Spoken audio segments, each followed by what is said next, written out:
I am here at Karur at Velusamipuram where Vijay's rally happened yesterday. I am standing on heaps of chappals and shoes and TVK flags which have been strewn on the floor after the meeting yesterday. This is where more than 39 people died due to stampede, and the mishap happened because the crowd was huge and the people were not able to move either side because his bus came inside and the huge crowd could not move either way and they got crushed in the crowd. There are 39 bodies at the mortuary in the Karur Medical College Hospital. Most of the bodies have been taken by their relatives and some of them are still waiting to take out the bodies of their loved ones.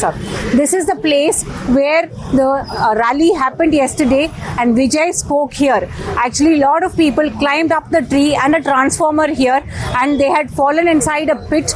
And because of that, most of them, after one of them started falling down, most of them had fallen on each other, and so the stampede happened. The TVK had actually sought permission for 10,000 people to participate or watch Vijay speak here, but more than 60,000 people had come here is what the police say.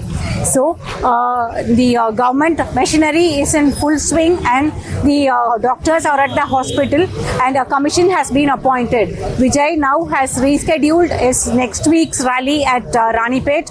So it is we are yet to know like what will happen and how the families who have lost their loved ones are actually suffering inside the hospital, and most of them are still waiting to get the bodies of their loved ones. So here at this spot there is a huge crowd. People have come to witness here like how the stampede happened, and most of the shed on top of the shops here are broken because people had climbed up those sheds and they were trying to watch Vijay, and most of them have been his fans.